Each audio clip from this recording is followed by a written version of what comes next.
Bem, boa tarde a todos e a todas. Meu nome é Rubens Diniz, sou secretário executivo do Instituto de Estudos Cooperação, Estudos Contemporâneos e Cooperação Internacional. Gostaríamos de agradecer a participação dos presentes aqui nesse debate e também das pessoas que nos acompanham pela transmissão feita pela internet. Já estamos no terceiro dia dessa jornada, é uma grande jornada aqui de reflexões, e nós começamos uma fase aqui praticamente das perspectivas, não é? Antes de comentar um pouco aqui o enquadramento desse debate, gostaria de apresentar aqui as pessoas que nos acompanham nessa tarde. Nós temos aqui a professora Deise Ventura, professora de Direito Internacional do Instituto de Relações Internacionais da Universidade de São Paulo. A amiga Fátima Mello, diretora da FASE, Solidariedade e Educação e coordenadora da REBRIP, Rede Brasileira de Integração dos Povos.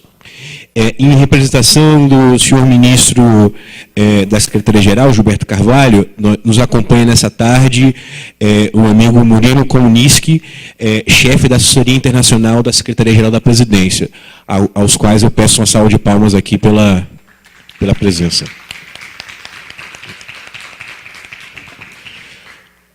Então, como já no terceiro dia se percebe, não é? Existem vários temas, em vários momentos ficou a questão em aberto de que essa estratégia de inserção internacional do Brasil, a política externa brasileira, ela está em disputa. E ela precisa ser debatida com a sociedade brasileira.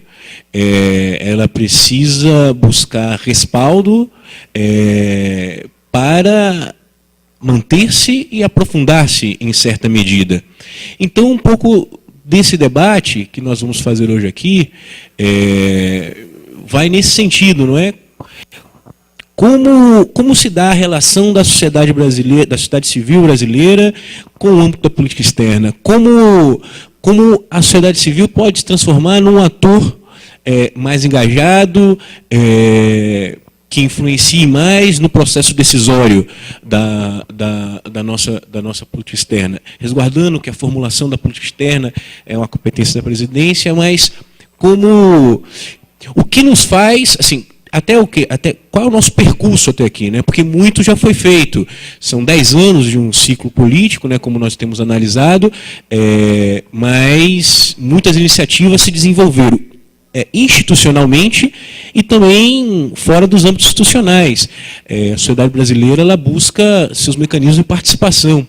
Nós poderíamos dizer que até a própria reação dessa conferência aqui é o anseio de que a sociedade organizada busca debater a política externa, porque é uma iniciativa de um conjunto de organizações que se reúne no grupo de reflexão de relações internacionais, que achou válido fazer um debate. Ou seja, foi uma das poucas áreas do governo onde não existiu uma conferência pública como tal para debater.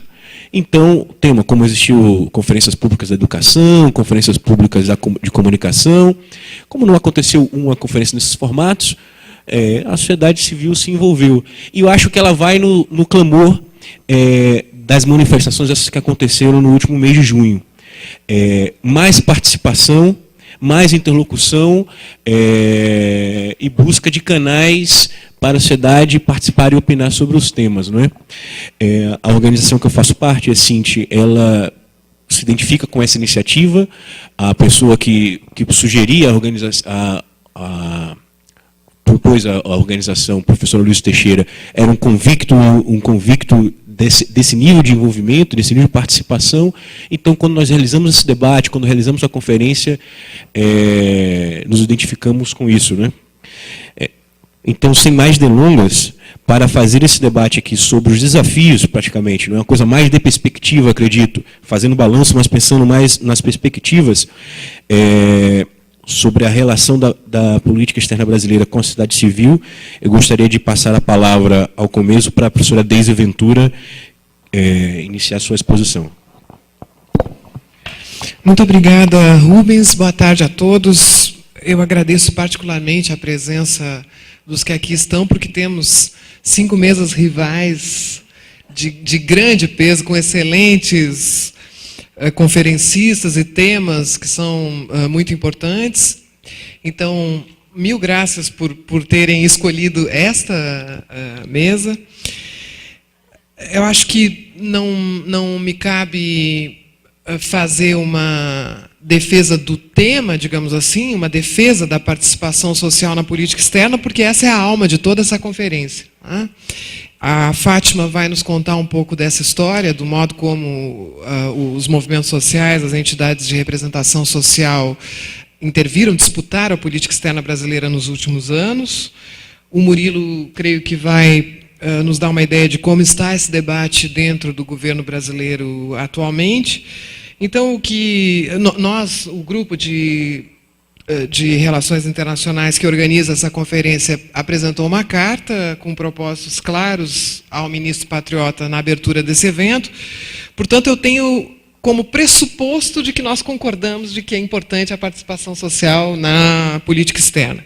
Eu vou fazer 2 comentários gerais a respeito disso, uma alusão rápida ao que o mundo acadêmico diz a respeito da participação social, e depois problematizar 3 aspectos do que poderia vir a ser um foro de participação social na política externa brasileira.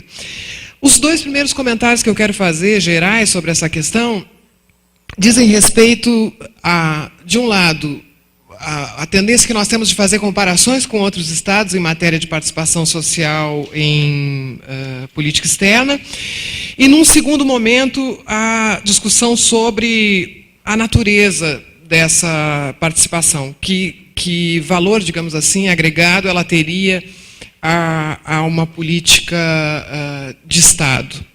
Começando pela questão das comparações, nós temos ouvido com frequência a observação de que outros estados do mundo, estados que são normalmente referência em diversos campos de regulamentação e de atuação política, não contemplam a participação social nas suas políticas externas. E eu acho que essa é uma objeção muito importante de nós resolvermos de início, antes que esse debate se ancore definitivamente nas nossas agendas. Em primeiro lugar, o Brasil tem uma peculiaridade que é na sua política externa, compreender também as relações comerciais do nosso país. Isso vai acontecer em poucos países do porte do Brasil. O próprio Celso Amorim, que, pelo que eu soube, fez grande sucesso nessa conferência na noite de ontem, o próprio Amorim, no seu livro mais recente,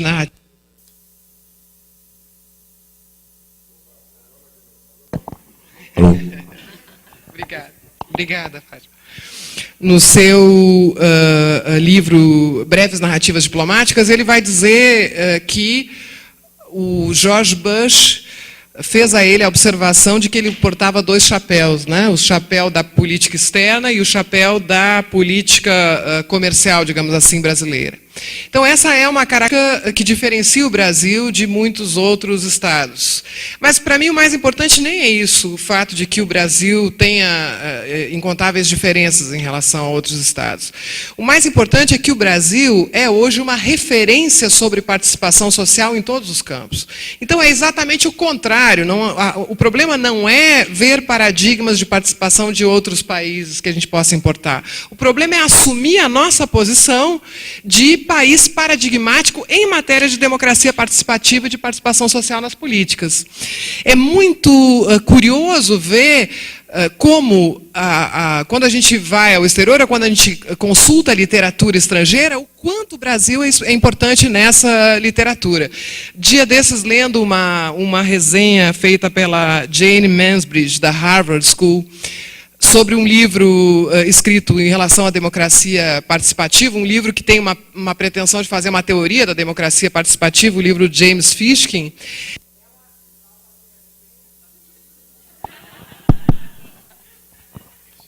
Não, como disse, quem disse? Foi Nixon que disse, não que eu seja, ainda que eu seja paranoica, me perseguem. Mas, enfim, fazendo a resenha desse livro, ela faz a crítica desse livro sobre democracia participativa, porque esse livro não faz referência a Porto Alegre. É engraçadíssimo, né? Ver num ambiente acadêmico anglo-saxônico, não, esse livro tem um grande problema, ele não fala de Porto Alegre quando ele fala de experiências de participação. Né? Então nós temos que assumir essa condição de referência que nós somos em matéria de participação, e realmente é irrelevante se outros estados têm fóruns ou sistemas de participação social em matéria de política externa ou não. Sempre acrescenta, sempre é curioso saber o que acontece nos outros países. Mas não é esse o nosso problema. O nosso problema é um problema de coerência interna. Se nós consagramos a participação social na política pública em diversos campos, por que não faríamos no campo da política externa? O segundo ponto é a forma, o grau de institucionalização. Esse é o segundo comentário geral que eu quero fazer. Se nós devemos institucionalizar ou se nós não devemos institucionalizar a participação social em matéria de política externa. Aqui existe uma visão tradicional de que o Estado é o árbitro, ele é o mediador de interesses que são interesses muito diversos e que ele deveria reservar para si a arbitragem desses conflitos entre os diferentes interesses setoriais. Ou seja, a participação social, segundo essa visão, seria sempre pontual, setorial. Ela sempre diria de um grupo, daquilo que pensa um grupo, daquilo que reivindica um grupo. E o Estado teria que ter essa visão geral. Seria ele o guardião do interesse público e, portanto, essa é uma visão típica de política de Estado. Ele é que deveria guardar para si, de maneira absoluta, o processo deliberativo. Eu acho que essa é uma visão que é muito complexa, porque ela ignora um aspecto fundamental, que é o da opacidade ou da transparência. O que está em jogo não é o fato de que o Estado deve reservar para si a arbitragem dos diferentes interesses. O que está em jogo é que esses interesses se mobilizam, reivindicam, pressionam de uma maneira ou de outra, de forma aberta ou velada. Ou seja, a participação social e particularmente a ingerência do setor privado sobre o processo de tomada de decisão em qualquer política, inclusive a política externa, ele ocorre. A questão é se nós vamos torná-lo aberto num foro conhecido de todos, com regras prévias, do qual diversas entidades com interesses muito diversos também possam participar, ou se nós vamos dizer que essa participação sempre terá que ser opaca, velada, e com isso reproduzir as assimetrias da capacidade de incidência que já existem no jogo social. Então, a discussão sobre institucionalizar, com todos os defeitos que qualquer processo de institucionalização pode ter, é uma discussão fora do lugar quando ela dá a entender que o resultado da participação contemplará apenas o interesse de alguns. Não, o interesse público contempla uma necessidade de transparência e de participação com regras pré-determinadas, um esquema de participação aberta. Eu acho que esses dois comentários gerais são bastante importantes, porque nós temos referências a processos de participação que muitas vezes obnubilam esse debate. Por exemplo, há um artigo do João Biel, publicado há alguns anos atrás, sobre a participação social em matéria de AIDS, de política de enfrentamento da AIDS, em que ele cita o ex-ministro José Serra, para dizer que o José Serra respondeu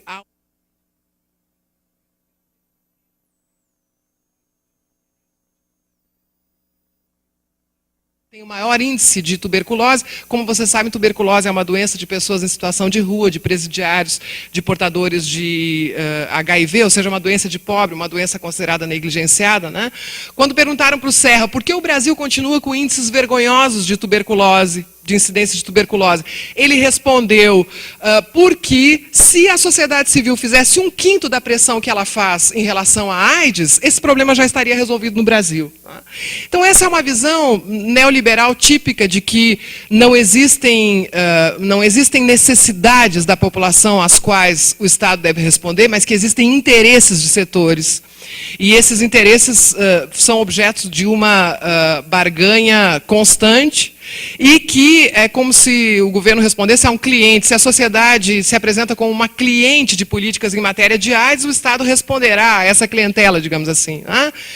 Mas ele não é aquela entidade que vai justamente arbitrar essas necessidades reivindicadas pela sociedade. Por que eu me refiro a isso? Porque nós, ao mesmo tempo em que alguns responsabilizam a sociedade civil pela falta de pressão para o avanço de determinados temas, quase sempre esses mesmos personagens renegam a possibilidade de institucionalização do diálogo social. Né? E aqui há uma contradição extremamente importante, né? Porque se nós não temos mecanismos transparentes de informação e não temos mecanismos abertos de participação, onde esse 1/5 da sociedade civil que se preocupa com a tuberculose, por exemplo, vai apresentar as suas reivindicações? Né? Como é possível responsabilizar a sociedade e se desresponsabilizar pela articulação dessa participação social? Né? Feitos esses dois comentários, eu quero fazer uma rápida alusão à produção acadêmica que existe sobre a participação social na política externa, muito breve, porque realmente é abundante, há uma fadiga, digamos assim, de produção em relação à participação social. Principalmente em relação ao Brasil. Se vocês consultarem uma base de dados estrangeira, vocês vão ver uma imensa presença de estudos no mundo inteiro sobre experiências brasileiras, né? E também de pesquisadores brasileiros sobre experiências estrangeiras. Eu me refiro, se vocês pegarem uma base de dados como a Cielo, por exemplo, vocês vão encontrar 1.526 entradas sobre participação social. É curioso, porque se vocês buscarem representação política, vocês vão encontrar 223 entradas. Quer dizer, que há um decréscimo impressionante dos estudos sobre representação, sobre democracia representativa, e uma ascensão impressionante dos estudos sobre democracia participativa, o Brasil sempre aparecendo como objeto principal ou como parâmetro desses estudos. Mas em relação a estudos sobre experiências brasileiras, que eu acho que devem iluminar o nosso debate, não acho que a participação social em política externa deve ser feita de acordo com o que a academia diz que deve ser feito, mas acho também que nós não precisamos inventar a roda, que nós podemos ver o que os estudos sobre outras experiências de participação aqui no Brasil nos oferecem. Queria mencionar alguns estudos apenas, o do Leonardo Avritzer, especialmente um publicado na Opinião Pública em 2008, Instituições Participativas e Desenho Institucional, algumas considerações sobre a variação da participação no Brasil democrático, em que o Leonardo faz uma tipologia sobre a efetividade dos modelos participativos no Brasil. E ele compara a experiência do orçamento participativo ao orçamento dos a experiência dos conselhos de participação e a experiência dos planos diretores. E a partir daí ele estuda se há uma capacidade democratizante efetiva desses mecanismos e o quanto eles dependem ou não dependem dos sistemas políticos. E a conclusão a que ele chega é que essas variáveis são vinculadas. Quanto maior é a capacidade democratizante da entidade em questão, maior é a independência que ele tem em relação ao sistema político. Outros estudos são extremamente importantes. Se vocês observarem a literatura estrangeira, vocês verão que no mundo francófono europeu se criou uma revista que se chama Participações. Essa revista, vocês encontram, especialmente a primeira edição dessa revista aberta, livre na internet, ela procura fazer uma resenha de toda a literatura mundial a respeito da participação. Vocês vão encontrar, então, um volume muito importante de avaliações das experiências participativas. Por isso, não é nada difícil para mim, obviamente eu estou deixando de fora muitos estudos importantes, eu não quero deixar de mencionar de modo algum, que é o livro organizado pela Letícia Pinheiro, que está aqui, acho que falou hoje de manhã sobre cooperação, e do Carlos Milani, que também é um especialista da participação social, um livro que se chama Política Externa Brasileira, as práticas da política e a política das práticas, que em diversos artigos, são contribuições a esse livro, faz referência à participação social, mas eu não vou cansar vocês com referências de trabalhos acadêmicos, que eu quero só dizer que, da leitura desse acervo que já se acumulou na academia a respeito da participação social, não é nada difícil problematizar o que deve hoje fazer parte da nossa agenda de debate sobre a constituição de um foro ou de um conselho de participação social da nossa política externa. Eu vou fazer isso em 3 pontos. O primeiro deles,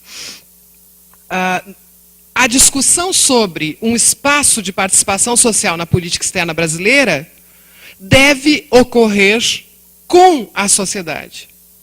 Isso não é, parece óbvio, mas não é óbvio, né? Eu sempre digo, sempre que eu falo sobre isso, que nós fizemos, na época que eu trabalhava na Secretaria do Mercosul em Montevidéu, nós fizemos um enorme estudo sobre a participação social no Mercosul, em 2005, e esse estudo foi classificado como reservado.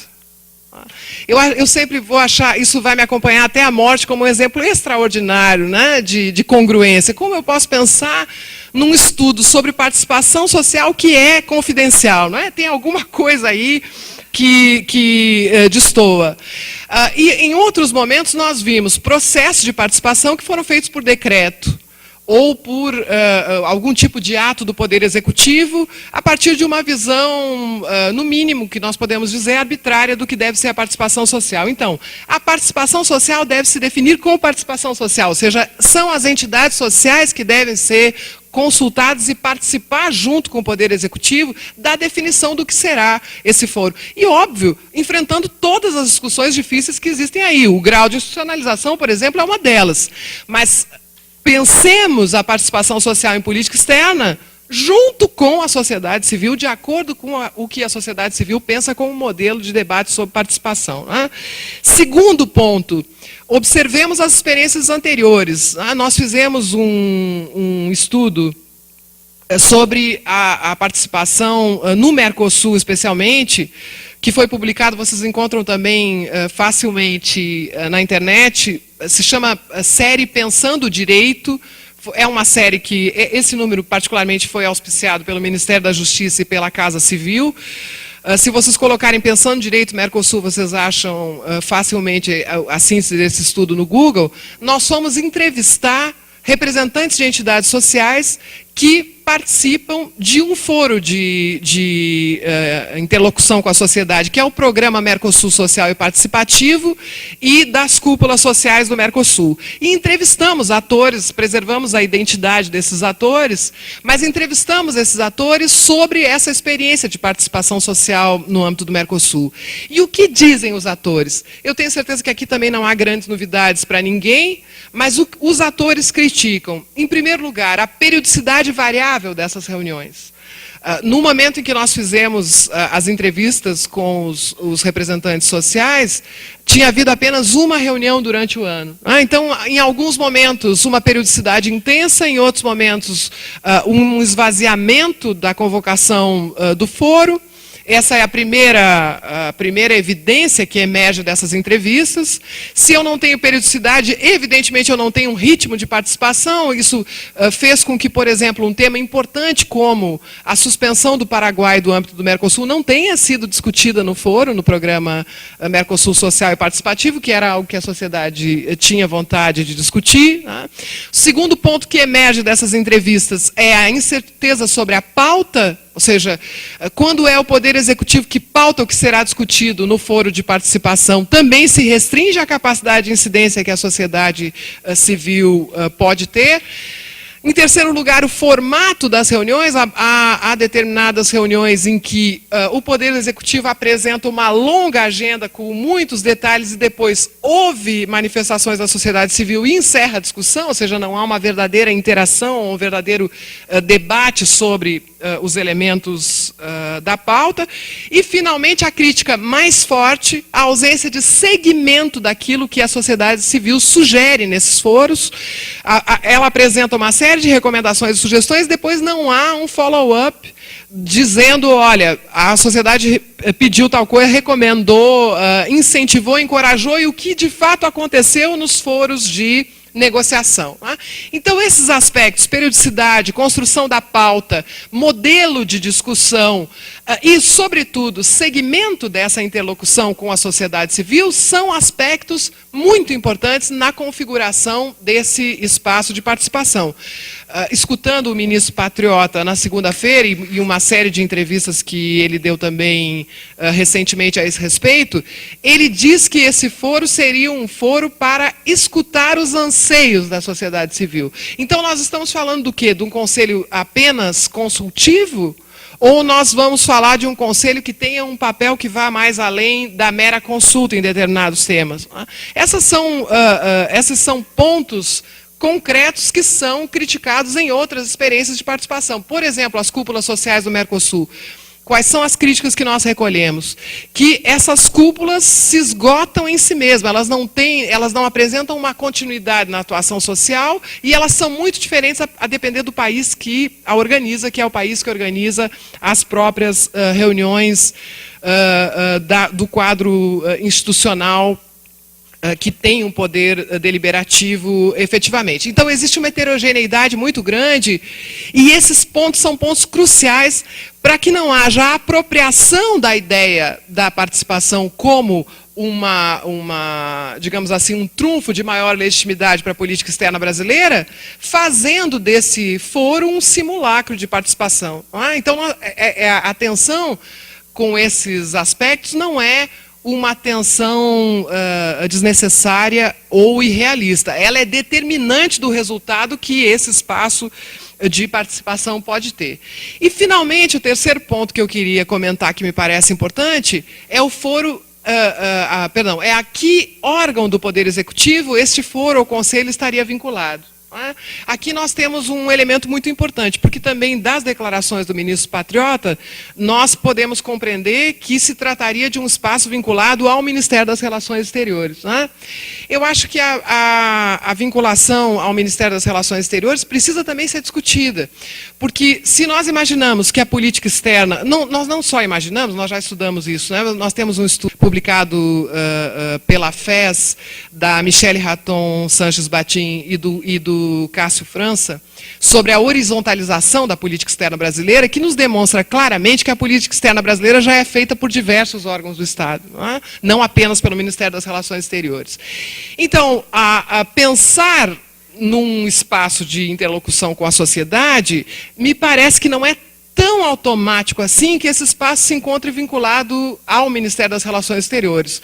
Nós teríamos digamos assim, um âmbito de ressonância, de grau de compromisso leve em relação ao ministro, a atuação do ministro em matéria de política externa, ou nós vamos pensar num espaço que realmente é capaz de influenciar a política externa brasileira, feita não só pelo Itamaraty, e que estivesse vinculado à presidência da República. Essa é uma questão muito importante. Eu tendo a pensar que a vinculação à presidência da República dá à política externa o lugar que ela tem, que é o lugar de política pública, já bastante horizontalizada nos últimos anos, e que mobiliza setores muito diversos do governo para além do Itamaraty.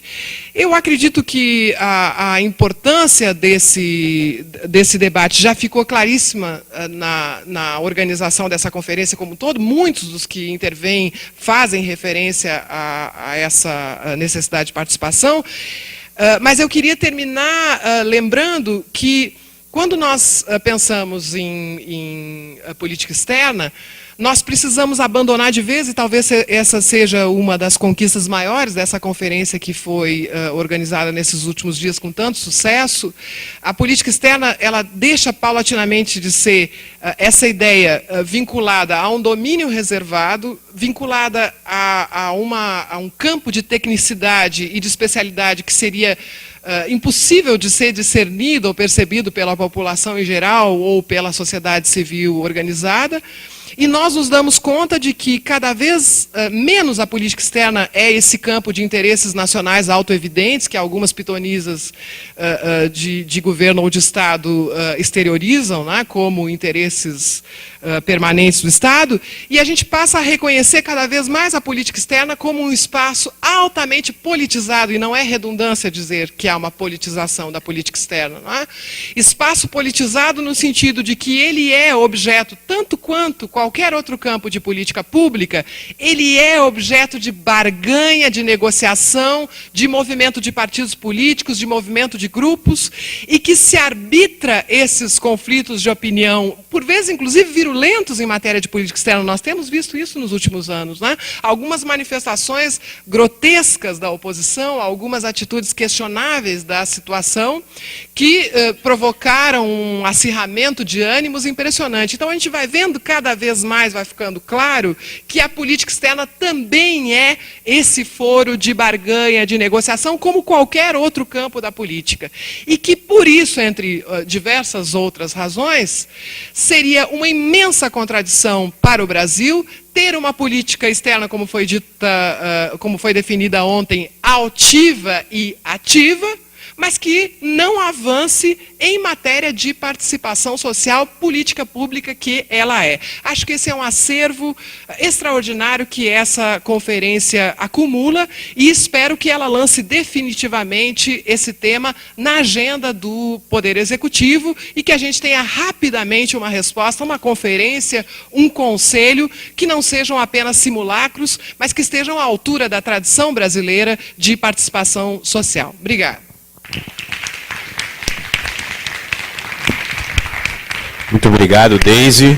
Fez aqui uma excelente reflexão, trazendo elementos aqui da produção acadêmica sobre o tema, usando também a política externa, colocando-a como uma política pública em disputa na sociedade. A política externa nas últimas eleições foi tema de debate, de intenso e acalorado debate. Então, os atores sociais precisam se envolver e disputar esses rumos, né? É um pouco nesse sentido que vem a próxima contribuição desta tarde, a Fátima Mello, que é da fase da Rebripe, mas também participou de forma muito ativa na última década, junto com o número dos presentes aqui, das organizações presentes, nas disputas sobre o rumo da inserção internacional do Brasil, porque pensar política externa, disputar política externa, é pensar em disputar projeto nacional também. Então, os atores sociais precisam estar envolvidos. Então, passo agora aqui a palavra a Fátima Mello, em representação aí da sociedade civil e dos movimentos sociais. Obrigada, Rubem. Boa tarde a todas e a todos. Vou tentar manter vocês acordados depois do almoço. E agradecer a exposição da Deise, que foi maravilhosa. Dizer que eu vou trabalhar em cima do último ponto que você falou, Deise, que eu acho que é onde eu vou me concentrar.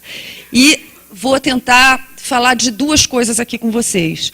Uma, por que o debate sobre participação em relação com a sociedade se tornou tão importante para a política externa, e por que a gente, através da história da última década, das lutas sociais que nós construímos nas ruas, nos partidos, nos movimentos sociais, nas nossas organizações, ela conta um pouco dessa história que agora desemboca no debate sobre institucionalização. Então, eu acho que contando também alguns causos aqui, momentos simbólicos, ilustrativos, eu consiga transmitir para vocês a ideia que eu quero defender aqui, que é de uma política externa que se faz em conflito e em disputa permanente na sociedade. É essa, digamos assim, a ideia que eu quero defender aqui. Então, eu queria começar, assim, dizendo que eu acho que, assim, isso que a Deise falou, os formuladores de política externa, não só no Brasil, no mundo inteiro, mas aqui no Brasil fortemente, sempre trabalharam com a premissa de que a política externa defende um chamado interesse nacional, entre aspas, que seria único, como se esse interesse nacional fosse único, como se a sociedade brasileira não fosse permeada, atravessada, marcada por profundos conflitos. O Brasil é um dos países mais desiguais do mundo, Na América Latina é um dos países mais desiguais ainda, apesar de todos os esforços que foram feitos na última década de tentativa de enfrentamento das desigualdades, o Brasil continua sendo um país extremamente desigual. E é claro que isso se reflete em todas as políticas e também na política externa. Então, na verdade, a política externa brasileira e o interesse nacional sempre foram, na verdade, confundidos, né, traduzidos como interesses das elites, né, sobretudo, no caso brasileiro, do agronegócio e do grande empresariado. Então, na verdade, a política externa acaba sendo o espelho dos conflitos domésticos que nós temos na nossa sociedade. Eu acho que, assim, eu não, imagino, o que eu estou falando aqui é fruto de uma reflexão coletiva de vários que estão aqui nessa sala, que construíram essas lutas sociais, que construíram uma nova percepção de disputa sobre a política externa, né? A partir de 2003, a gente acha que começou a se instalar uma nova dinâmica no processo decisório de política externa. Porque os conflitos internos na nossa sociedade passam a se espelhar, começam a fazer parte do jogo da formulação da política externa. Não no nível que a gente queria, né? Em larga medida, o que nós estamos tentando com a institucionalização de um espaço é institucionalizar a disputa. É exatamente ter uma mesa, uma arena, onde o jogo seja jogado por todos os atores que estão em conflito na sociedade brasileira. Então, mas em algum nível, na última década, o conflito passou a ser absorvido na formulação da política externa. E eu vou contar alguns causos que eu acho que ilustram isso. E acho que vou começar pela ALCA, que eu acho a ALCA talvez tenha uma especificidade, porque a ALCA era do interesse de vários setores que são hegemônicos na sociedade brasileira, de uma portante do chamado clube de donos do país. E a especificidade é que, no caso da ALCA, em 2003, quando se inicia o primeiro governo Lula, passa a haver uma confluência de posições, de interesses, tanto no governo quanto na sociedade, a favor do esvaziamento daquela negociação, o que é diferente de outros processos que eu vou falar depois. Então, no caso da ALCA, houve uma confluência, como o Celso Amorim ontem falou, o Brasil e o Mercosul passam a atuar fortemente para esvaziar a ALCA, e nós passamos a constituir, desde 97, um movimento continental. Temos aqui Gonçalito, que foi, digamos, liderança máxima desse processo. A partir de 97, nós passamos a constituir um movimento continental que tinha raízes em todos os países, praticamente todos os países das Américas, que passou a fazer a campanha continental contra a ALCA. Fizemos grandes mobilizações que têm a ver com as lutas antineoliberais. Quer dizer, foi um processo que tinha de um lado era a campanha contra a ALCA, mas, na verdade, a campanha contra a ALCA ela fazia parte de uma dinâmica maior, que eram as grandes mobilizações que se instalaram desde 99 em Seattle, de tentativa de quebra de hegemonia do neoliberalismo e que desembocaram depois no Fórum Social Mundial. Então, eram duas dinâmicas, né? A campanha contra a ALCA e a dinâmica dos fóruns sociais mundiais, que foram se retroalimentando, né? Então, você tem Seattle em 99, você tem as primeiras edições do Fórum Social Mundial, que coincidiram com o Quebec, que foi um momento fundante da campanha continental contra a ALCA, depois Miami, em 2003, como o ministro Celso Amorim se referiu ontem, que enquanto do lado de dentro o Brasil e o Mercosul faziam uma proposta de esvaziamento das negociações, na proposta em 3 trilhos, que ele ontem... Nós, do lado de fora, apanhávamos da polícia e fazíamos a nossa tarefa, né? E foi um momento único, porque a gente conseguiu construir uma plataforma de interesses comuns com o movimento sindical dos Estados Unidos, enfim. Toda uma construção que foi difícil e que fica até hoje como lição. E Mar del Plata, em 2005, onde oficialmente se declara a ALCA, enfim, encerrada quer dizer, hoje ela já tem outras interpretações do que aconteceu ali. E no Brasil, houve uma grande confluência de forças numa campanha nacional, né, que alimentava a campanha continental, onde a gente fez um plebiscito com 10 milhões de assinaturas, por exemplo, contra a ALCA, e tudo isso também alimentado pelo Fórum Social Mundial, que inaugurou um novo ciclo político na região, quer dizer, contribuiu para inaugurar um novo ciclo político na América do Sul, de governos chamados pós-neoliberais e que erodiram a hegemonia do neoliberalismo na nossa região. Agora, esse foi um exemplo em que houve confluência, digamos, dos governos da região com os interesses da sociedade. Mas nem sempre foi assim, né? Então, se você olha, por exemplo, o que ocorre no âmbito das negociações de comércio, OMC, outros tratados de livre comércio, a gente vai ver que nem sempre a gente coincide com as posições negociadoras do Brasil.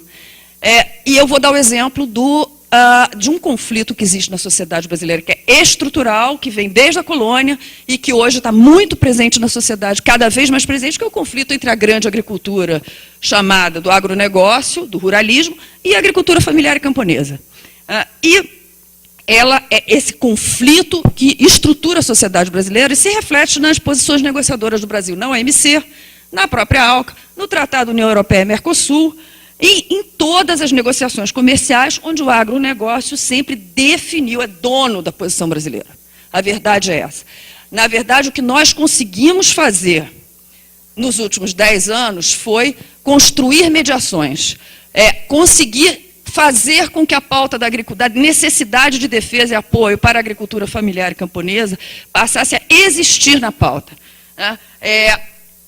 As posições negociadoras brasileiras em todas essas arenas de negociação priorizam, prioridade máxima para acesso a mercado para as exportações da chamada grande agricultura exportadora, e em troca deste acesso, o Brasil topa negociar setores, a nosso ver, estratégicos, como setores de serviços, educação, saúde, água, os chamados serviços ambientais, política industrial, o chamado espaço político para exercer, construir política industrial. Então, na verdade, assim, com toda digamos, o reconhecimento de que a gente continua sendo muito minoritário, nós conseguimos, na última década, pelo menos, inserir a pauta da agricultura familiar e camponesa nas posições negociadoras brasileiras. O que o Amorim citou ontem como a criação do G20 comercial em Cancún em 2003, que vários aqui estavam em 2003, na verdade, a meu ver, a constituição do G20 da OMC é resultado de dois processos. De um lado, da aliança com a Índia, que a Índia sim prioriza a proteção do chamado desenvolvimento rural, que é a sua pequena agricultura, e da pressão que os movimentos do campo no Brasil começaram a fazer para que a agricultura familiar entrasse na agenda. Então, o Brasil se viu obrigado a acomodar os interesses da sua agricultura, modelo de agricultura em conflito domesticamente com os interesses da Índia, e criou o G20. Mas essa questão, esse conflito que existe internamente, continua se pautando, digamos assim, os problemas que o Brasil tem de constituição de posição negociadora em negociações agrícolas. O acordo União Europeia-Mercosul tem esse contencioso. As organizações da agricultura familiar e camponesa do Mercosul construíram uma posição comum contra as grandes transnacionais da agricultura, como Parmalat e outras, que veem no acordo União Europeia e Mercosul uma possibilidade de expandir seus negócios aqui na região, e o avanço da negociação tem muito a ver com esse conflito que a gente conseguiu, digamos, instalar no processo negociador. Eu gostaria de citar também um outro momento que, a meu ver, é importante, tem a ver com o debate da manhã sobre o meio ambiente, com o debate todo que a gente está tentando fazer aqui na conferência sobre a questão ambiental, que foi a Rio+20, né, com a minha amiga Moema aqui, Yara, que passamos bons e maus momentos, onde, na verdade, acho que o que a Cúpula dos Povos conseguiu fazer foi constituir um ator coletivo, em contraposição à imensa iniciativa que o empresariado estava tendo de tentativa de captura da agenda das Nações Unidas em torno da tese da economia verde, enfim, das novas tecnologias, de toda uma visão empresarial sobre a agenda ambiental, e que a Cúpula dos Povos, de alguma maneira, conseguiu deslegitimar essa agenda que as corporações conseguiram instalar nas Nações Unidas, e conseguimos, nas ruas, nas lutas sociais, botando 30 mil pessoas no aterro do Flamengo todo dia, a gente conseguiu, de alguma maneira, frear, ou pelo menos quebrar o consenso que estava tentando ser obtido ali nas Nações Unidas. A gente poderia falar muito mais disso, como é que as negociações de mudanças climáticas, por exemplo, também, as propostas em torno de rede, mercado de carbono, enfim, um assunto grande que a gente poderia depois explorar no debate, como é que também existe um conflito na sociedade brasileira entre a tentativa de manutenção de fundos, políticas públicas a favor dos bens comuns e as visões empresariais que tentam agendar as posições brasileiras a favor dos interesses empresariais. Eu gostaria de citar um último exemplo, que é, mais recentemente, todo o debate sobre cooperação internacional brasileira e investimentos. Porque essa área é interessante, né? Tem sido cada vez mais difícil e quase impossível, a meu ver, impossível mesmo, discutir cooperação brasileira sem discutir investimentos e internacionalização das empresas brasileiras. Cooperação está sendo absolutamente confundir interesses de internacionalização das empresas. E isso é muito grave, eu acho. Assim, acho que a gente tem que... Essa é uma disputa que a sociedade brasileira vai ter que fazer, inclusive porque está em debate a constituição de uma nova agência de cooperação, que vai misturar com investimento, ninguém sabe direito o que vai ser, mas a gente tem que disputar o que vai ser isso, né? E nos preocupa, e foi muito positivo ontem que tenha sido falado pelo diretor da área internacional do BNDES, Melim, que esse é um tema, começa a ser um tema importante, como é que você regula a atuação das empresas brasileiras no exterior. Eu gostaria de citar alguns exemplos, para vocês verem a gravidade da coisa. A Vale, em Moçambique, adquiriu a mina de carvão maior do mundo, e fez um acordo de indenização com 5 mil famílias para reassentá-las. E não está cumprindo esse acordo de indenização. Então, e o Estado brasileiro precisa atuar no sentido de garantir pelo menos o acordo de indenização. O Melim ontem citou o caso do BNDES, a necessidade de termos mais Estado para controlar a atuação das empresas brasileiras que têm recursos do BNDES e que são apoiadíssimas para fazer suas operações internacionais. O Maringoni citou ontem, anteontem, não me lembro mais, o problema das maquiladoras instaladas hoje no Paraguai, né? É um tema gravíssimo que nós, como sociedade, movimentos sociais, movimento sindical, organizações de direitos humanos e o Estado brasileiro, temos que colocar isso na pauta com a máxima urgência. Eu cito o caso do ProSavana, que é uma grande iniciativa de cooperação e investimentos do Brasil no norte de Moçambique, numa área de mais de 14 milhões de hectares, onde vivem 4 milhões e meio de camponeses, e que a Agência Brasileira de Cooperação organizou a ida de 40 empresários do agronegócio para identificarem oportunidades de investimentos. Eu acho que, se é assim, nós, que somos ligados aos movimentos por agricultura familiar e camponesa e pela terra no Brasil, temos que reivindicar que a ABC também organize uma delegação de camponeses brasileiros e de agricultores familiares para realizarmos cooperação com os camponeses de Moçambique. Porque esse é um caso grave de privatização da cooperação, a meu ver. É gravíssimo. Eu acho que esse é um caso que mostra que é preciso mais Estado, é preciso democratização do processo decisório sobre o que o Brasil está fazendo na África e na América Latina, porque sem este debate, os que sempre acharam que são donos da política externa e da área de cooperação continuam fazendo coisas que não podem ser mais permitidas por nós, né? Então, o debate de democratização tem que se instalar também na área de cooperação com a máxima urgência. Eu acho que o debate de ontem, a Maria Regina ontem dizia que é preciso que as diretrizes de política externa brasileira regulem, segundo a Maria Regina, ou alterem, segundo o Walter Pomar, né, essa lógica, né, da internacionalização das empresas, etc., do capitalismo e da atuação das empresas brasileiras. Ou seja, eu acho que nós temos total concordância de que essa dinâmica de institucionalização ela tem que ter por objetivo que haja mais política, mais Estado, e para isso a gente precisa de mais participação das organizações da sociedade e dos movimentos sociais que nunca tiveram o peso necessário nessa discussão para poder alterar a correlação de forças com relação às empresas. Então, eu acho que essa conferência inaugura digamos assim, um novo patamar nessa discussão, porque escutar o Melim dizer que é preciso mais Estado para regular a atuação das empresas é uma novidade muito importante que a gente tem que cobrar, né? A atuação predatória das empresas. Eu acrescento que é preciso mais Estado, só que este Estado precisa estar tensionado pelas organizações da sociedade. Nós temos que tentar tensionar o Estado com a agenda de direitos, com a agenda de justiça ambiental e social, etc. Eu queria finalizar com o ponto sobre a institucionalização.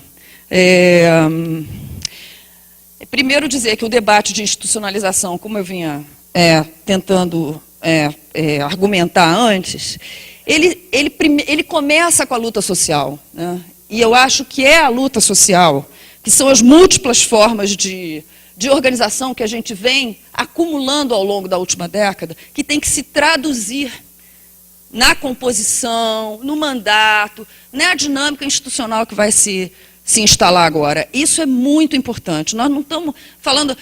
quando eu olho assim, a experiência do Conceia, por exemplo, ali, quando existe uma reunião, uma plenária do Conceia, ali está toda a história das lutas por reforma agrária, contra a violência no campo, por agroecologia, está tudo sentado ali. Então, é esse o peso que a gente tem que dar a um fórum que pretende nos colocar na disputa sobre o processo decisório em política externa.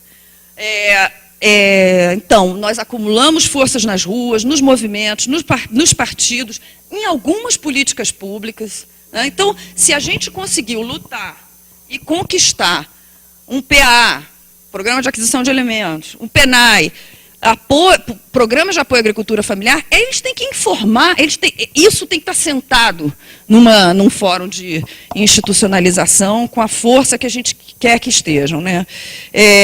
E se refletir, portanto, na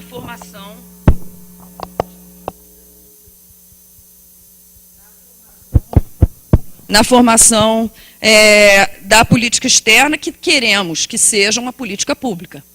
Tornar a política externa uma política pública parece uma frase fácil de ser falada e dificílima de ser materializada, porque tem a ver com a democratização do Estado numa área que tem a história que a gente sabe que tem, mas que a gente acha que uma política externa que se torna uma política pública é uma política externa que ganha maior legitimidade ao ser debatida e disputada na sociedade.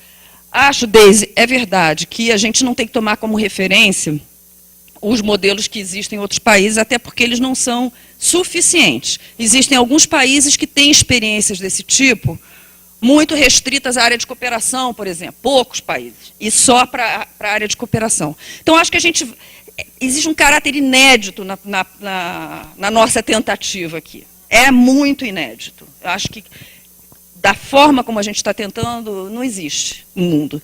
E eu acho que isso é bom, é maravilhoso. Eu acho que, mais uma vez, a gente pode inovar numa área que é chave. Acho que é um risco muito grande quando se ouve, como o Patriota citou aqui, no primeiro dia, na abertura, a referência para a criação desse fórum na Comissão Nacional da Rio+20, que alguns de nós somos membros e sabemos do que se trata. A Comissão Nacional da Rio+20 tem mais de 100 membros, é um fórum que você chega lá, enfim, alguns ministros falam meia hora, aí depois meia dúzia levanta o dedo e falam qualquer coisa e a gente se despede, tchau, até a próxima, que não sabemos quando será. Então, eu acho que a gente tem que tentar evitar esse modelo, porque isso pode depor contra nós. Aí está institucionalizado um espaço que legitima a política externa e que, na verdade, não tem, enfim, mandato nenhum. Então, eu acho que a gente tem que tentar aprovar um modelo que seja por reuniões temáticas, planejadas, com pautas definidas, que aprove recomendações, sabemos que nunca será deliberativo, mas que aprove recomendações no modelo, por exemplo, do Conselho. Enfim, teremos que ser muito criativos para disputar um modelo sólido, que tenha consistência a nosso favor, né? Então, por último, eu queria dizer que as ruas estão dizendo, né, que é preciso mais democracia, mais política pública, mais canais de diálogo, mais possibilidade de encaminhamento de demandas e que a política externa não poderá ficar imune, ainda bem, né? Então, eu acho que a conjuntura das revoltas de junho nos ajuda a empurrar a nossa proposta para frente e, finalmente, conseguir não neutralizar, mas reduzir o papel que as corporações têm tido na formulação, no processo decisório e colocar a nossa agenda de direitos e de justiça com mais força na formulação da política externa. Obrigada.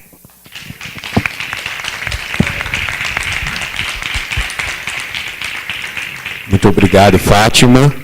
De fato, com um tecido social como o nosso, amplo, diverso, com muitas fontes de conexão e de unidade, e com essa capacidade inventiva e criativa nossa, nós temos que beber dessa experiência, dessa unidade de ação, de lutas do movimento social brasileiro, que fizeram com que existisse essa década mais progressista e avançada da política externa brasileira. É fruto de décadas de luta, não é? Que ganha um espaço agora governamental, como nós possamos criar algo novo no sentido de representação e diálogo e contribuição para os rumos da política externa brasileira. Como vocês perceberam, todas as mesas têm uma contribuição da academia, tem uma contribuição de organizações sociais e tem uma contribuição também de um ente governamental. Então, para dialogar com essas duas falas anteriores e para, de repente, dar algumas boas notícias, nós chamamos aqui o nosso amigo Murilo Comines, chefe da assessoria internacional da Secretaria-Geral da Presidência, que está aqui em representação do ministro Gilberto Carvalho. Muito obrigado, Denis, Deise, Fátima, todos os companheiros e companheiras que aqui estão. Eu estava brincando com o Denis agora há pouco que eu sou quase comunista até no nome, né? De Kominsky. Ao mesmo tempo, fazer uma saudação à mesa e uma brincadeira que eu havia dito que era para que as companheiras aqui se comportassem, que não batessem muito, mas eu acho que vocês se comportaram demais, porque eu não apanhei praticamente nada aqui. Mas a brincadeira tem a ver com o seguinte, a brincadeira e a provocação, porque as perguntas ainda virão de vocês, né?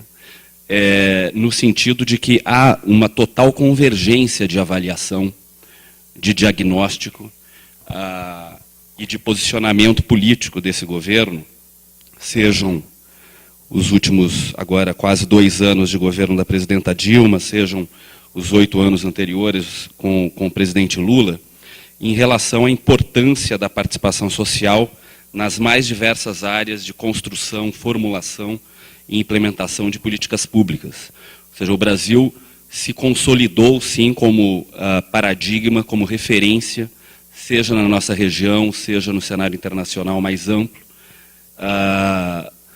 em políticas de transferência de renda, a temática do combate à fome e à pobreza, o reforço das iniciativas relativas à agricultura familiar, coadunadas com uma forte agricultura de agronegócio, ao mesmo tempo uma capacidade de interlocução com a sociedade em temáticas como direitos humanos, como meio ambiente, intercalando as políticas e reforçando as nossas políticas nacionais com iniciativas no cenário internacional, em reuniões, seja do Mercosul, expandindo posteriormente ONU, a nossa relação com a África. Eu lembrava aqui antes da abertura com a Deise, de que eu participei com a Deise pela primeira vez de uma mesa em 2006, agosto de 2006, exatamente no âmbito da RAD, da Reunião de Altas Autoridades em Direitos Humanos do Mercosul, que já desde aquela época nós inovamos ampliando, não apenas para os Estados-membros, à época os 4 Estados-membros do Mercosul, mas também para os associados, conformando todos os países da América do Sul, à época ainda com exceção do Suriname e da Guiana.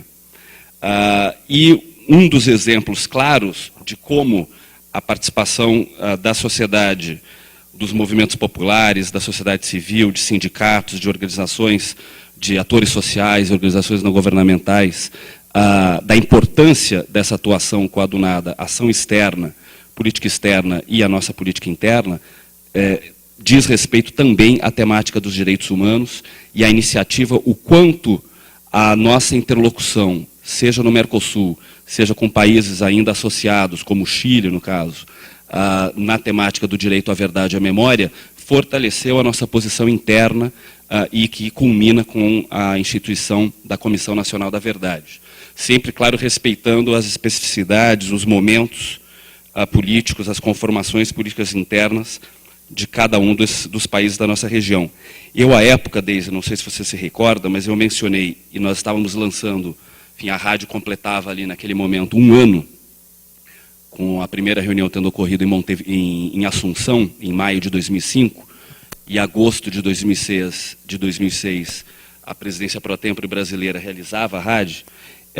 Eu fiz um paralelo dizendo que a rádio conformava uma operação Condor do Bem. Ou seja, pela primeira vez, em maio de 2005, os estados do Cone Sul, especificamente os membros do Mercosul, se reuniam, em 2005, se reuniam para tratar efetivamente de uma pauta dos direitos humanos, que conformava e tem conformado desde temáticas de cooperação em direitos da criança até o tema do direito à verdade e à memória.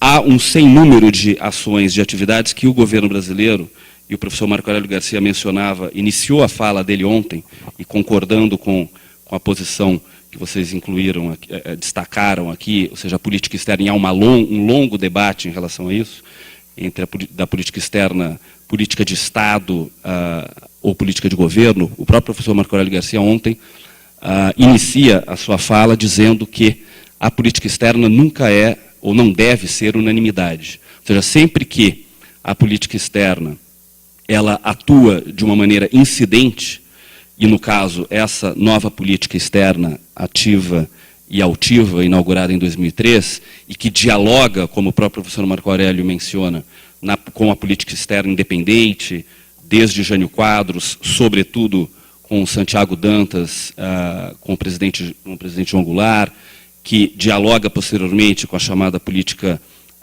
externa do pragmatismo responsável. Alguns chamam a política externa do governo Lula de pragmatismo democrático, né? No sentido pragmatismo, no sentido da diversificação dos atores, do diálogo político-diplomático e de atores, de parceiros comerciais, com a grande novidade de termos um ativo interno que nos respalda em termos de democracia participativa, em termos de efetivo diálogo na formulação das várias áreas de política pública, incluindo a política externa. Concordamos plenamente que a política externa ela deve perpassar e perpassa elementos de interesses de Estado, ou seja, elementos, digamos, estruturais.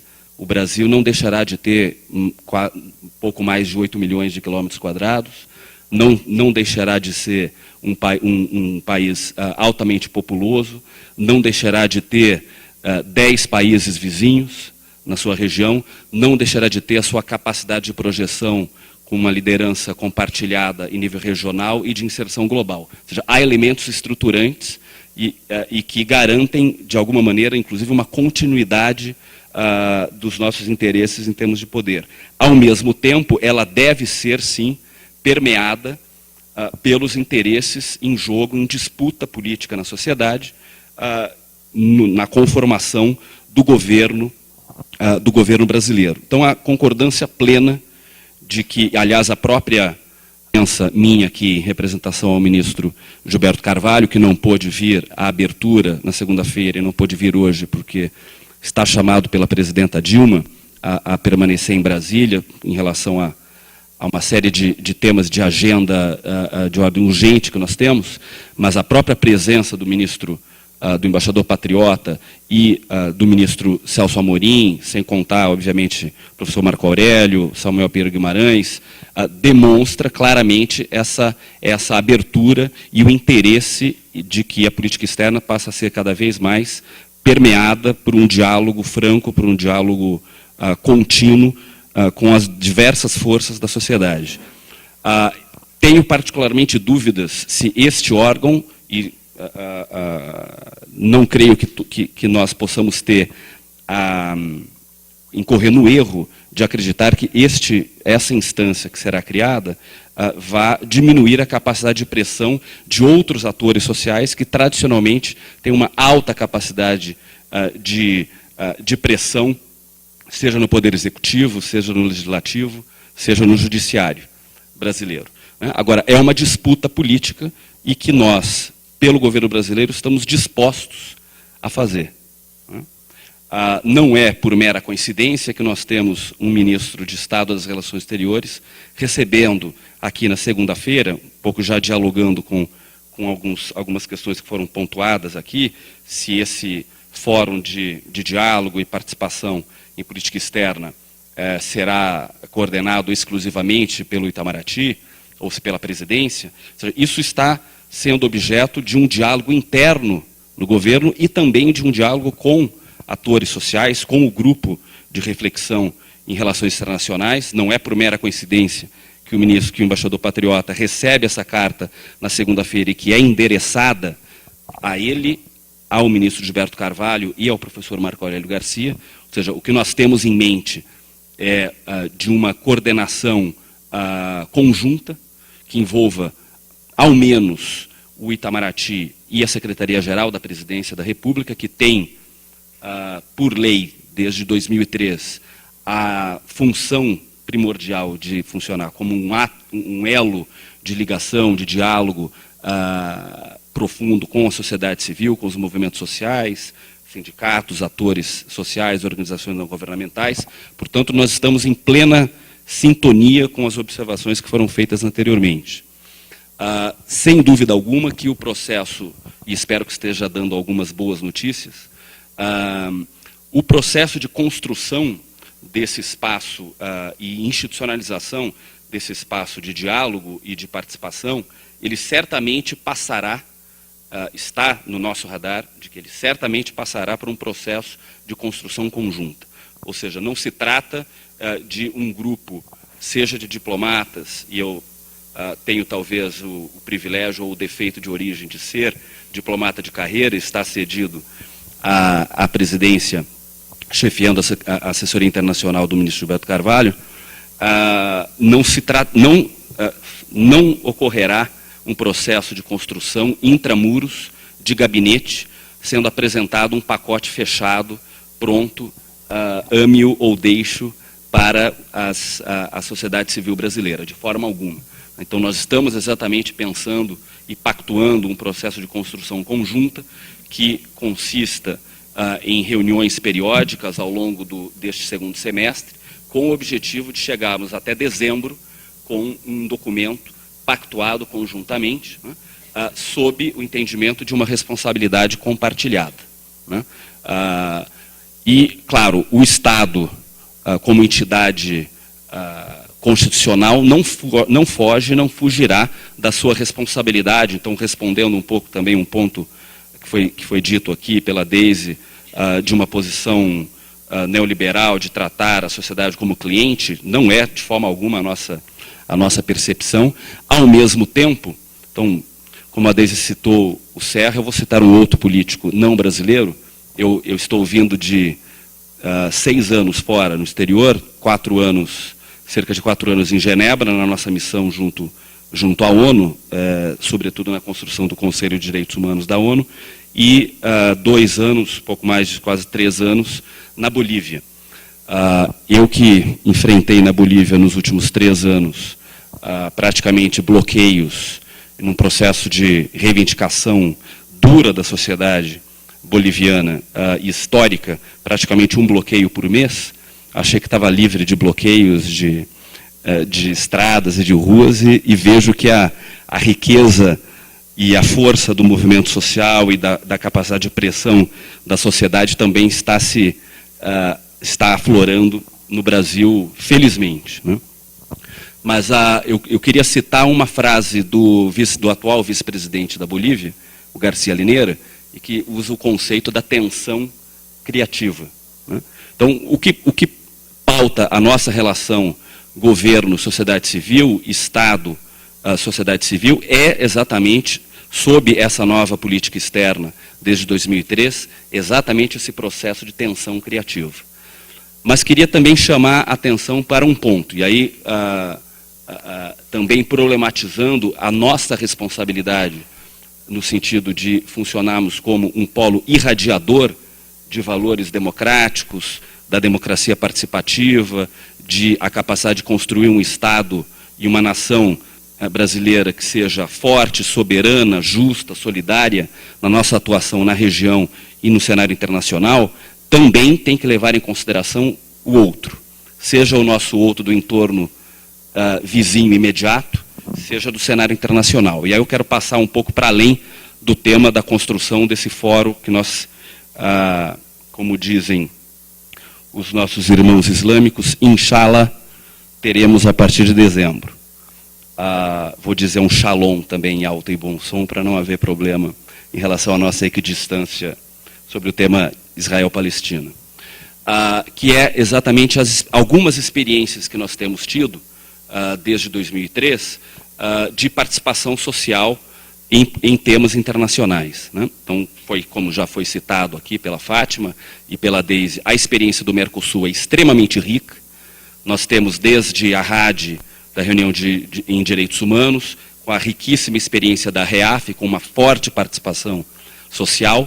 Temos, desde 2006, a cúpula social do Mercosul, posteriormente, em 2008, se consolida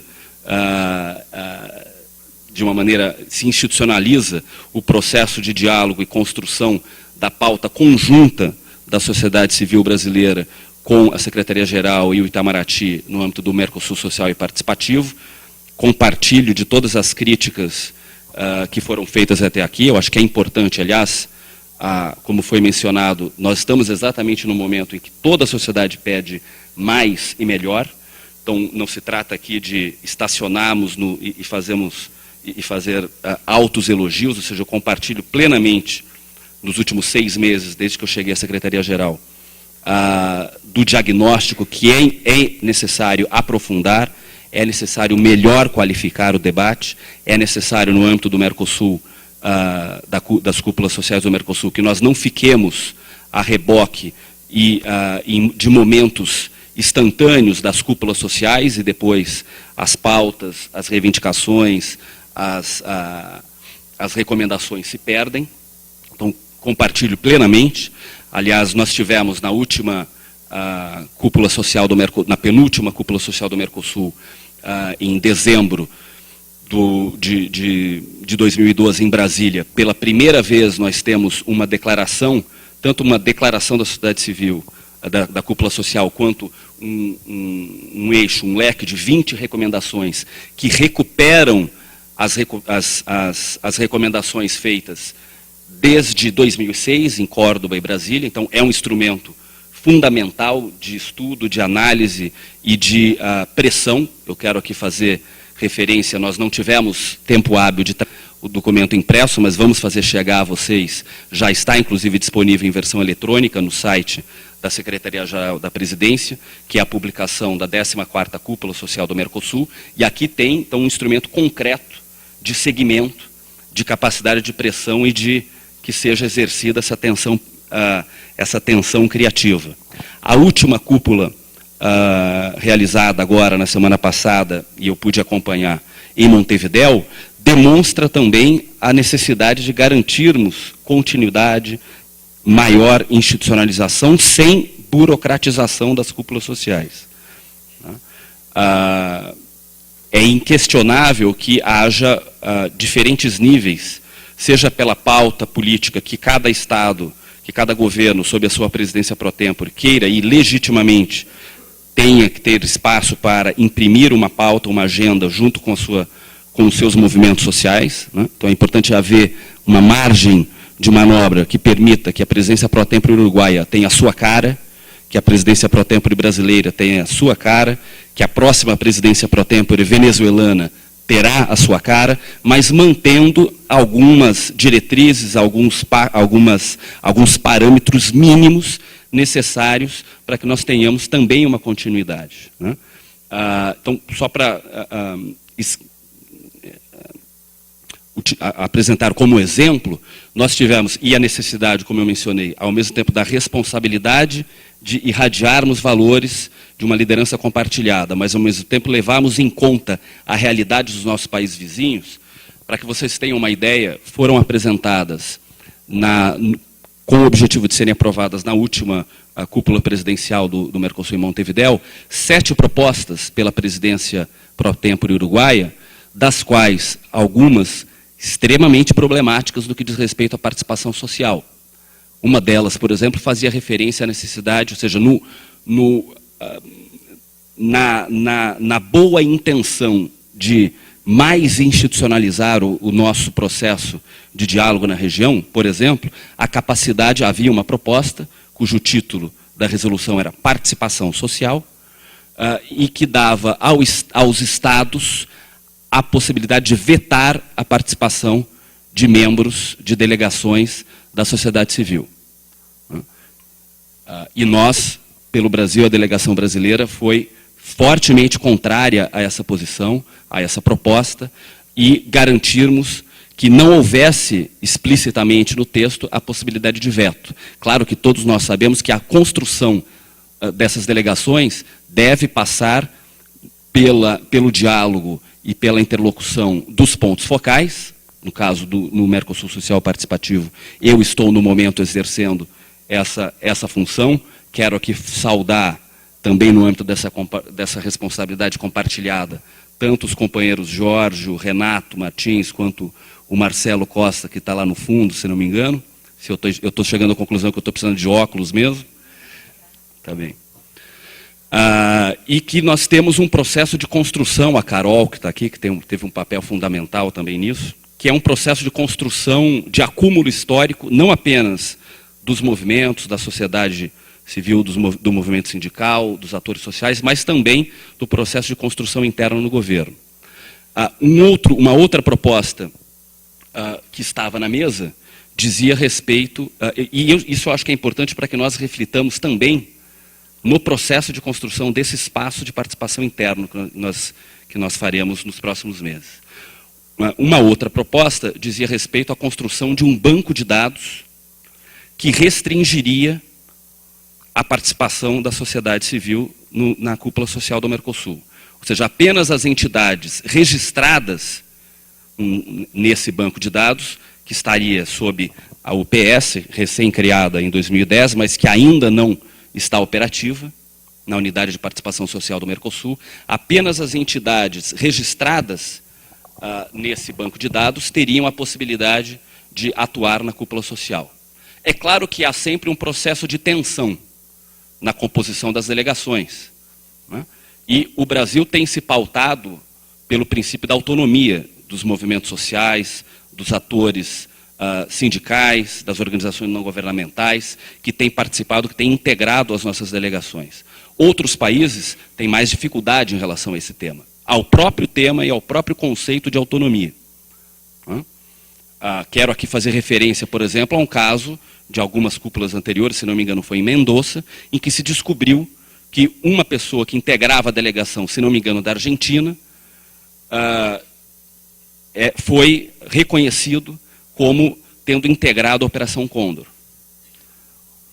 não foi necessário uma formulação, uma regra de procedimento interna que permitia, seja ao Estado argentino, seja aos outros Estados membros do Mercosul, a capacidade de vetar a participação dessa pessoa. Mas foi o próprio movimento, a delegação argentina, em coordenação com as outras delegações da cúpula social, que foram capazes de equacionar esse problema. Então é um limite tênue, né, problematizando uma outra questão. Se nós garantimos o poder de veto, ou se nós mantemos, como foi a preferência brasileira e que imperou no processo de consenso no Mercosul e Montevidéu, uma margem de acomodação, como faríamos com relação à participação de movimentos sociais do Paraguai?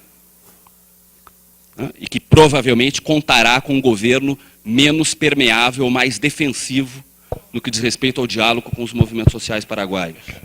Se nós garantimos efetivamente o poder de veto, o risco de cercear essa participação é enorme. Como faremos, ao mesmo tempo, se nós deixarmos algo absolutamente aberto, em termos de participação, de autonomia pura e simples dos movimentos, que se auto-inscrevam, né, na medida em que nós temos uma realidade na Venezuela totalmente... enfim, com um nível de problematização interno crescente, ou seja, a sociedade civil na Venezuela é vista como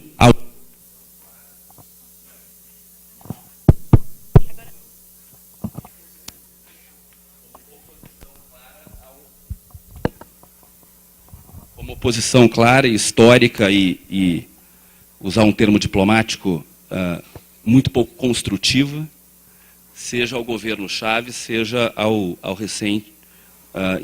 recém-eleito governo do presidente Maduro. Então, é uma problemática que nós temos que levar em consideração, ou seja, o nível de institucionalização também traz problemas, mas sem com isso querer indicar qualquer nível de resistência, muito pelo contrário. Vivenciei pessoalmente, inclusive, a necessidade de que nós tenhamos a capacidade de influenciar a nossa política externa para além dos canais diplomáticos, governamentais ou de Estado, tá? Inclusive na Bolívia. Foi mencionado aqui pelo professor Marco Aurélio Garcia, eu vou incorrer numa inconfidência ao que ele se referia ontem, de uma estrada construída num parque nacional, era a estrada que cruzaria o Típines, o Parque Nacional Isidoro Securi, na Bolívia, e que nós ficamos numa posição de paroxismo absurda, porque nós, com 6 meses anteriores ao início da construção, tivemos reuniões, mantivemos encontros com o governo boliviano que nos garantiu que haveria o processo de consulta às comunidades. Salvo as devidas proporções, a estrada seria uma transamazônica, né?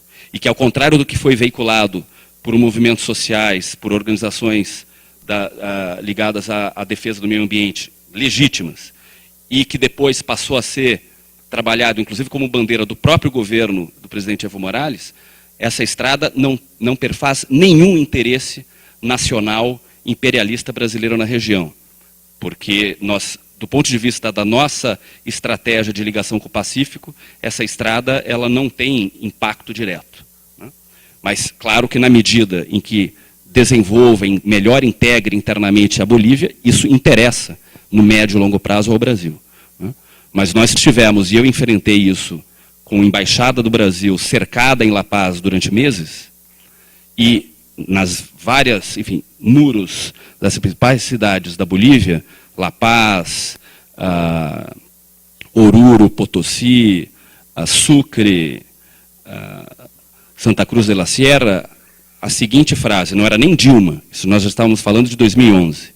Lula, el Típines es nuestro.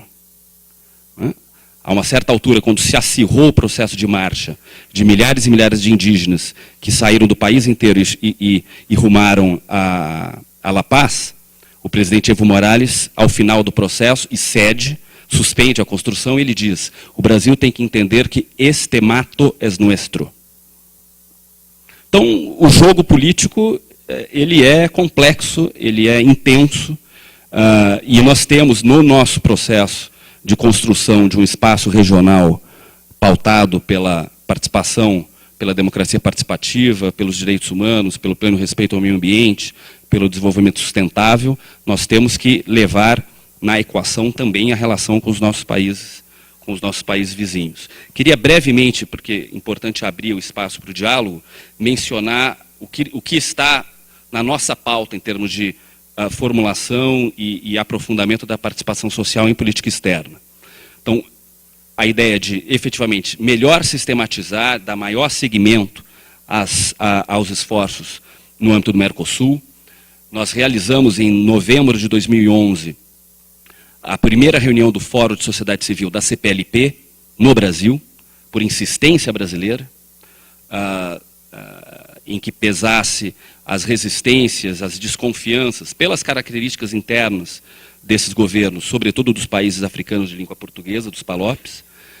Vamos realizar uma segunda reunião do Fórum de Sociedade Civil da CPLP, já nos moldes do que nós entendemos como algo exitoso da cúpula social do Mercosul, ou seja, colada às cúpulas de chefes de Estado. Então faremos em julho do ano que vem a segunda reunião do Fórum de Sociedade Civil em Dili, no Timor-Leste, em que pese todos os desafios, logísticos inclusive. E a estratégia é de ampliar essa experiência, além de necessidade de aprofundar a experiência que nós entendemos bem-sucedida, mas que teremos que avançar no Mercosul, ampliar para os demais foros de integração e de diálogo político-diplomático. Então, Unasul, CELAC, CPLP, que eu já mencionei, IBAS e BRICS. Então, isso está na nossa pauta até dezembro de 2014, de aprofundarmos canais de diálogo e de participação nesses foros de integração. Eu acabei de vir de Lima. Estamos, inclusive, utilizando o mesmo espaço de interlocução do Mercosul, chamado Grupo Focal, que foi constituído de maneira autônoma pela sociedade civil brasileira, que tem participado historicamente das cúpulas sociais do Mercosul, um diálogo com esses movimentos, na construção de um fórum de participação cidadã da Unasul. Foi instituída pela primeira vez, já com uma decisão presidencial dos presidentes, dos chefes de Estado e das presidentas da Unasul, em março deste ano. Nós teremos a aprovação das diretrizes do Fórum de Participação Cidadã. Deveremos ter aprovado esse pacote de diretrizes no 30 de agosto em Paramaribo, na próxima cúpula de chefes de Estado da Unasul, e o objetivo de já realizarmos a primeira reunião do Fórum de Participação Cidadã, e num processo de construção conjunta e garantindo a autonomia dos movimentos sociais, de definir as regras de procedimento, de institucionalização do Fórum de Participação Cidadã da Unasul, já em novembro, última semana de novembro deste ano, em Cochabamba. Será, enfim, idealmente, isso está explicitado nas diretrizes, que as reuniões do Fórum de Participação Cidadã da Unasul também devam ocorrer simultaneamente, de maneira coincidente com as cúpulas de chefes de Estado, mas por uma questão de tempo político-diplomático não poderemos fazer, não tem acúmulo ainda, para nós fazermos já a primeira reunião em Paramaribo, junto à cúpula, mas está explicitado que reuniões ordinárias ocorram durante as cúpulas da Unasul e reuniões extraordinárias possam ocorrer em estados que assim ofereçam, e a Bolívia foi proativa, foi muito vocal no interesse de realizar essa reunião. E da mesma forma teremos espaços de participação, como eu mencionei, nos outros fóruns, sempre respeitando as especificidades de cada foro, de cada espaço de interlocução, sejam foros de integração, como o Unasul, Mercosul, Unasul, CELAC, sejam de espaços de coordenação, de concertação política e diplomática, como o IBAS, como a BRICS e também como o G20. Né? Ou seja, a ideia é aproveitar, já há fóruns instaurados de maneira informal no âmbito do G20, como por exemplo, o G20 acadêmico, o G20 social, o G20 empresarial. Então, a ideia é que, em coordenação conjunta, Secretaria-Geral da Presidência e o Itamaraty, nós possamos também aportar da maior sistemática a esse processo de participação.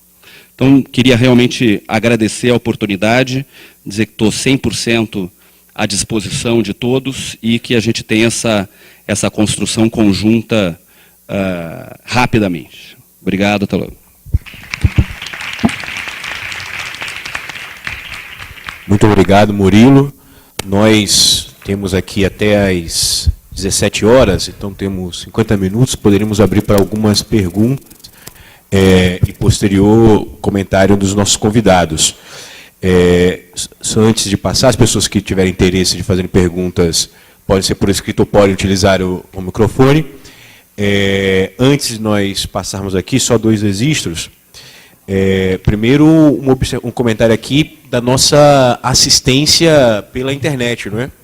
No primeiro dia, foram 5.000 acessos constantes, acompanhamento constantes à conferência, e no segundo dia, somam-se 12.000 acessos constantes e permanentes acompanhando a programação. Então, pode-se dizer, público presente aqui, a conferência é um sucesso que transborda o espaço do ABC. E seus impactos certamente serão positivos. Aqui já...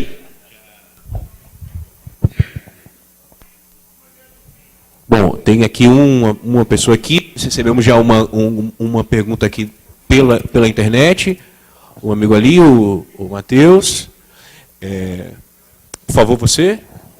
E só pede assim que façamos cinco perguntas e depois respondamos aqui.